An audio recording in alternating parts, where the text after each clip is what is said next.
5 tahun lalu dipuja-puja tapi sekarang berbalik menjadi cemoohan.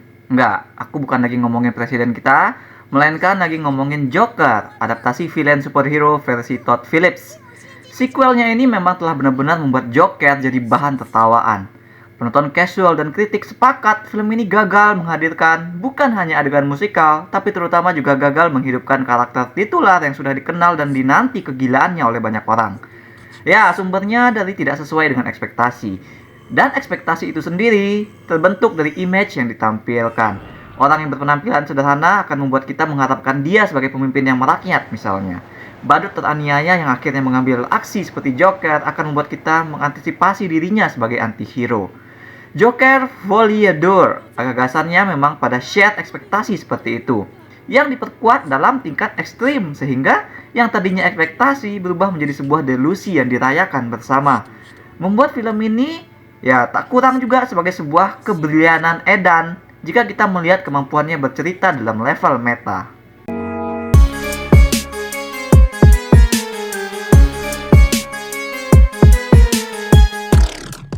Kau bawa make up? Ya, I wanna see the real you.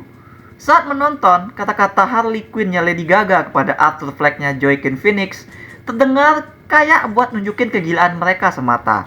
Ya kan? Sama juga seperti ketika Lee, dia ngerokok, terus kalimat pertama yang keluar dari mulutnya setelah itu adalah dia ngasih tahu kepada Arthur bahwa dia lagi hamil. Aku ketawa. Kupikir ini orang memang sinting. Tapi perlahan konteks film mulai mencuat. Koneksi dengan kartun Joker dan bayangannya yang ada di prolog akhirnya terlihat. Ini cerita tentang Arthur menemukan kembali siapa dirinya yang sebenarnya. Apakah dirinya yang sebenarnya itu adalah Arthur tanpa make up? Atau dia adalah Joker dengan riasan badut? Arthur diceritakan sedang menyongsong sidang. Kan perbuatannya di film pertama, dia membunuhin orang, salah satunya dalam siaran langsung televisi, telah membagi dua rakyat. Ada yang takut, ada yang kagum. Nah, penuntut ingin Arthur dihukum mati sebagai pertanggungjawaban. Namun pembela berargumen Arthur itu punya kelainan jiwa. Jika ingin bebas, Arthur harus ikut skenario kedua. Bahwa ada persona lain, sosok Joker dalam dirinya sebagai tanda dia bukan orang yang sehat.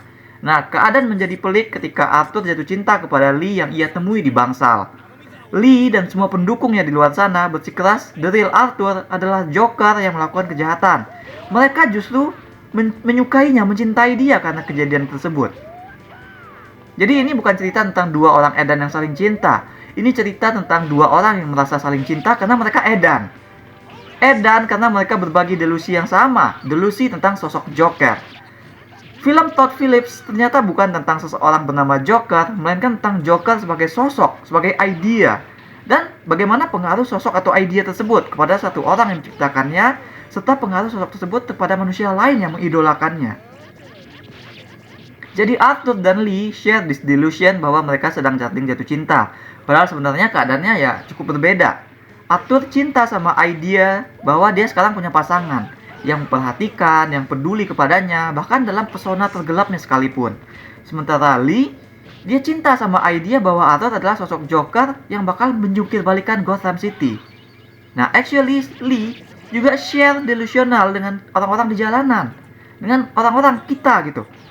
Kita love the idea of Joker, seorang sosok Joker yang anti-hero. Disinilah cerita film ini jadi kompleks. Dengan berpijak kuat pada perspektif Arthur, cerita ini seperti memeriksa fenomena ketika seseorang dielukan sebagai sebuah sosok atau gagasan, padahal itu bukan siapa diri mereka yang sebenarnya.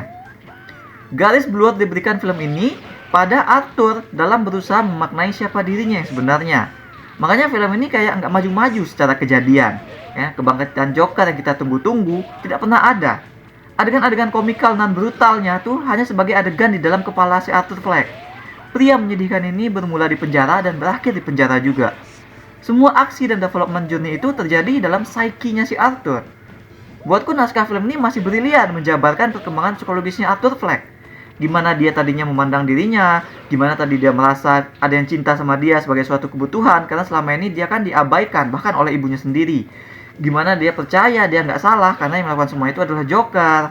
Ya kan, gimana dia percaya Joker adalah jalan keluar. Dan berakhir dia mengakui bahwa there's no Joker, nggak ada Joker. Ini jelas bukan journey yang menyenangkan. Dan itu beneran terrefleksi kepada filmnya, sehingga filmnya ngasih bad taste pada kita. Kita meninggalkan Joker jadinya, sebagaimana Lee meninggalkan Arthur di persidangan, tidak lagi datang ke sana. Nah, pil pahit satu lagi yang harus ditelan oleh penonton, ya kan, bikin film ini jadi tampak boring, adalah bentuk atau konsep penceritaan yang dipilih itu mentok banget. Courtroom drama dengan musikal. Elemen musikal sebenarnya telah digunakan sedari film pertama, ya kan. Musik sebagai bentuk dari seni pertunjukan telah ter-establish sebagai eskapis dari psikologisnya Arthur Fleck, menekankan bahwa dia tuh hanya mendengar musik yang tak bisa didengar orang lain, hanya di dalam kepala dia ada musik itu. Nah, makanya musikal di sini juga tidak dibuat blur mana yang nyata, mana yang tidak. Kita akan selalu bisa membedakan mana yang interaksi musikal beneran, mana yang bukan. Karena adegan musikal dalam film ini ditujukan supaya kita mengerti apa yang terjadi di dalam kepala Arthur, apa yang dirasakan terhadap sesuatu. Sekali lagi, yang didesain untuk blur di film ini tuh adalah gimana Arthur memandang dirinya, siapa yang menurut dia dirinya yang nyata. Nah, secara eksekusi, jelas momen musikal paling asik hadir ketika pikiran Arthur melebur dengan kenyataan, seperti ketika dia membayangkan nyanyi pembantaian di ruang sidang. Tapinya juga karena niat film ini tuh tidak pernah untuk memblurkan adegan-adegan musikal. Adegan musikal di film ini memang terkesan repetitif dan membosankan karena kita tahu gitu. Jadi adegan musikalnya seperti sisipan yang mengejakan gitu tentang feeling ataupun psyche yang sudah kita bisa mengerti. Sehingga adegan-adegan tersebut ya terasa mengganggu tempo jadinya. Padahal adegan di persidangan sebenarnya seru. Ada kenaikan tensi ketika Arthur memecat pengacaranya dan mutusin untuk represent himself. Lantas besok hari dia datang muncul lengkap dengan dandanan Rock Joker. Dia seperti sudah ready untuk bikin onar persidangan. Tapi kemudian dialog Arthur dengan salah satu saksi dari film pertama di persidangan tersebut menambah banyak pada value emosional cerita ini.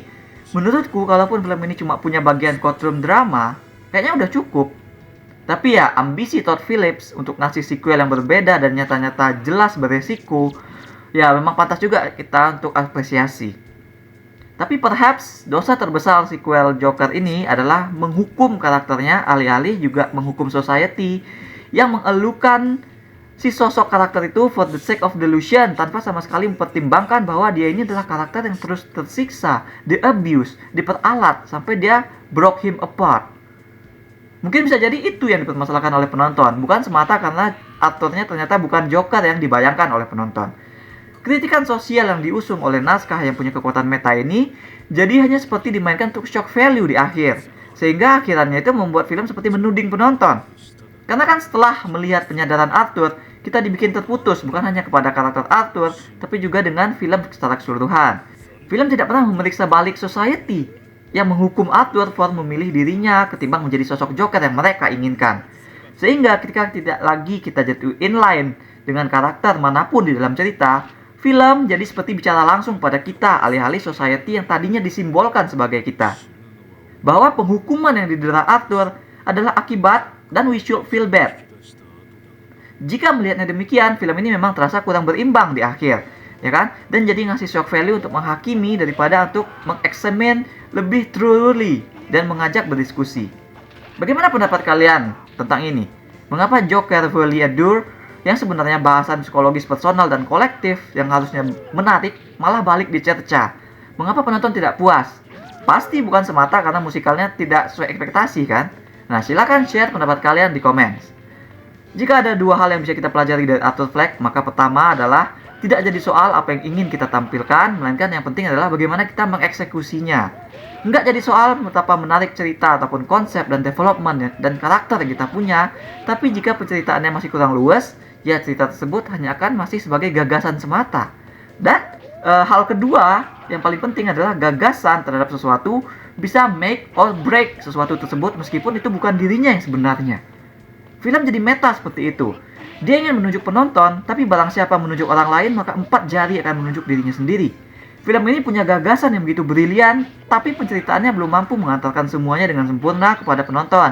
Penceritaannya jadi kurang berimbang, sehingga bahkan konsep musik, psikologis, dan drama courtroomnya terasa mentok dan justru jadi merusak tempo. Aku berikan 6 dari 10 bintang emas untuk Joker Folie à Deux. That's all we have for now. Jangan lupa hit like dan subscribe supaya ketinggalan review-review dan playthrough lain. Kunjungi mydershit.com untuk review yang lebih detail. Atau kalian bisa kunjungi store mydershit di ciptoloka.com. Ada banyak kaos dan pernak-pernik custom yang unik, mulai dari film, musik, game, hingga wrestling.